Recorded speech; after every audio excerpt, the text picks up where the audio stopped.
আসসালামু আলাইকুম। সবাই কেমন আছেন? আশা করি ভালোই আছেন। আমিও ভালো আছি। তো শীতকাল পিঠা খাওয়ার মৌসুম। তো আমি আমার বোনের বাড়িতে এসেছিলাম ২ দিন আগে। তো কালকে আমি চলে যাব। এর জন্য আমার বোন আজকে পিঠা বানাচ্ছে। ভাজা পিঠা বানাচ্ছে। সেগুলোকে দুধে ভেজানো হবে।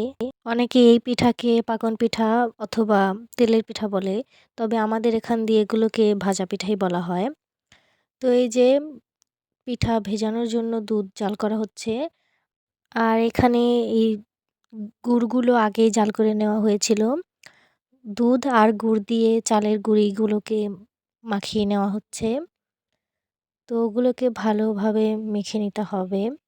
দুধ আর গুড়ের সাথে হালকা গরম পানিও দিতে হবে এর মধ্যে। তো এরপর এটাকে ভালোভাবে মেখে নিতে হবে। তাহলেই পিঠাগুলো সুন্দর হবে, ফুলকো, ফুলকো হবে। তো এই যে এখানে তেল দেওয়া হচ্ছে।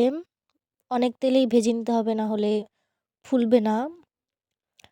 তো এই যে দেখুন, এখানে বেশি ঘনও করেনি আবার বেশি পাতলাও করেনি। তাই পিঠেগুলো খেতে মজা হবে। তো এখানে পিঠা তৈরি করার জন্য যে মিশ্রণটা তৈরি করা হয়েছিল, সেই পিঠার গোলাটা দিয়ে দিল এখানে। তো এপিঠ ওপিঠ ২ পিঠই ভেজে নিতে হবে ভালো করে। তো এই যে দেখুন, পিঠাগুলো সুন্দরভাবে ফুলে গেছে। খেতেও তেমনই মজা হয়েছিল। তবে গরম, গরম খেলে বেশি মজা লাগে। ঠান্ডা হয়ে গেলে একটু শক্ত হয়। তবুও মজাই হয়েছিল। যেহেতু আমরা দুধের মধ্যে ভিজিয়েছিলাম, তো শক্ত হওয়ার কোনো চান্সই নেই। নরমই ছিল সবগুলো। তো এই যে একের পর এক পিঠের গোলাগুলো দিয়ে দেওয়া হবে। তো অনেকগুলোই পিঠে বানানো হয়েছিল। যেহেতু শীতকাল, সব জায়গায় পিঠে পুলির ধুম। তো এজন্য আমার বোন আমাকে দাওয়াত করেছিল যে, "পিঠে দাওয়াত দিলাম তোকে, আসিস।"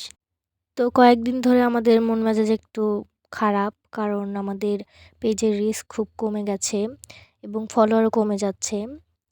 তো আপনারা যারা পেজটি ফলো করেননি সবাই ফলো করে দেবেন এবং যারা ভিডিওটি দেখবেন লাইক, কমেন্ট এবং শেয়ার করে দেবেন।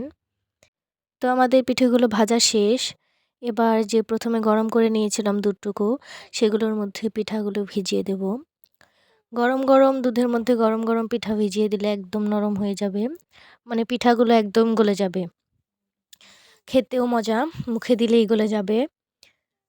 তো এই যে এখানে পিঠাগুলো ভিজিয়ে দেওয়া হচ্ছে। তো আপনারা বাসায় ট্রাই করে দেখতে পারেন রেসিপিটা। খেতে মজাই ছিল। তো এই যে দেখুন, প্রায় গলে গেছে এখনই এগুলো। তো এরপর যে জাল করা গুড় ছিল, সেগুলো এর উপর দিয়ে দিতে হবে। তো এই জাল করা গুড়গুলো দেওয়া হবে মিষ্টির জন্য। তো কম করে দিতে হবে। কারণ ভাজা পিঠার মধ্যে প্রথমে যে মিশ্রণটা তৈরি করা হয়েছিল, সেটার মধ্যেই গুড় দেওয়া হয়েছিল। তো পিঠার মধ্যে দুধ কম হয়েছিল, যার কারণে আবার ফ্রিজ থেকে বের করে আমরা দুধটা জাল করে নিচ্ছি। এরপর ওখানে দিয়ে দেওয়া হবে। তো এই যে এখানে দুধটা আবার ঢেলে নিচ্ছি, দেখুন পিঠাগুলো সব দুধ খেয়ে নিয়েছে। এখানে দুধগুলো দেওয়ার পর তারপর আবার একটু জাল করা গুড় ছিল, তো ওইগুলো এখানে আবার দিয়ে দিতে হবে। তো এই যে এখানে আমরা আরেক বাটিতেও ভিজিয়ে নিয়েছিলাম। এগুলো অতটাও ভিজেনি। আগেরগুলো বেশি ভিজে গিয়েছিল। ওগুলো খেতে মজা হয়েছিল। তো সম্পূর্ণ ভিডিওটি দেখার জন্য সবাইকে অসংখ্য ধন্যবাদ। সবাই ভালো থাকবেন, সুস্থ থাকবেন। আল্লাহ হাফেজ।